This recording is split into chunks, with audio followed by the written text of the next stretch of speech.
Hi, we're going to have a look at processing stainless steel. There's three steps that we want to look at. The first one is, if we look at a welded joint, we want to remove the heat marks and just blend around the area.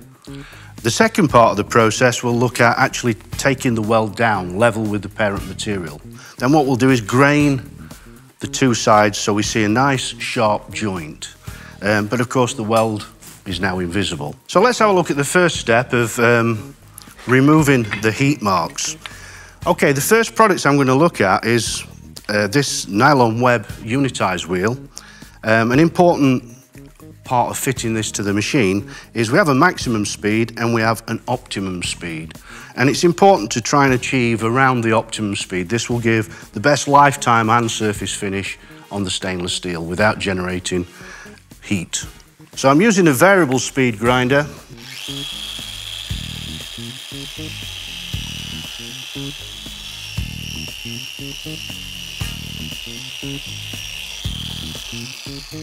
So that's one process, very easy to remove the heat marks and complete a blended surface all around the four welds on this piece of material. The next process I want to look at is actually removing the weld completely so that it's hidden. For this, my chosen abrasive product would be a ceramic fibre disc with this built-in coolant, this green coating. My choice would be a 60 grit on this. It's aggressive enough with the ceramic grit to take away the weld very efficiently and also creates very cool grinding. Backing pad on this, I use a fairly flexible backing pad, gives a wide footprint so that I'm not digging into the material. Okay, so let's fit this to the machine. So on with the backing pad behind the fibre disc, and we can now fit the material in the vise. Okay, so all I'm going to do here is take the welded area level with the parent material.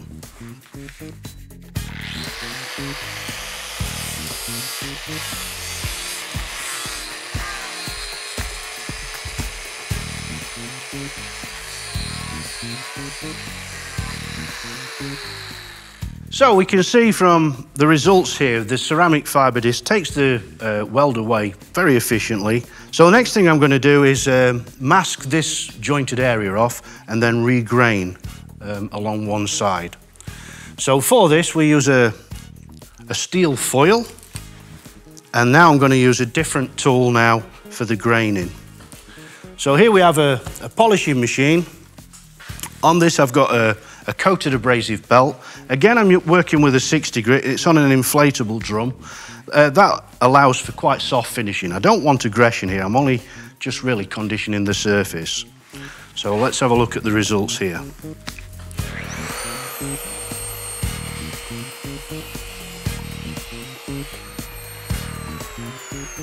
So from that, now what I need to do is just condition the surface area with a nylon material. With a nylon web, this has got a direction of rotation.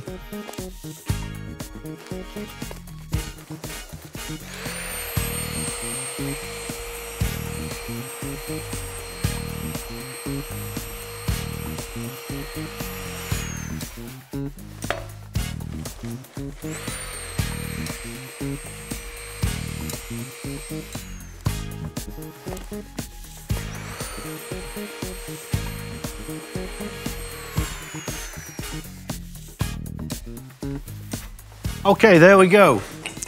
The finished product. Two grained areas coming into a 45-degree angle. Nice crisp line on the joint. The weld is flat and even, so very appealing to look at. And pretty straightforward to do. Two products being used for the coated abrasives for opening up the surface and creating a grain pattern, and then the nylon web product for final blending. You can change grit sizes if you want a finer finish or a coarser finish, but a 60 grit and a medium grade on the nylon web, this gives the finish that we've got here. So I hope that was helpful for future projects. So until next time, thank you.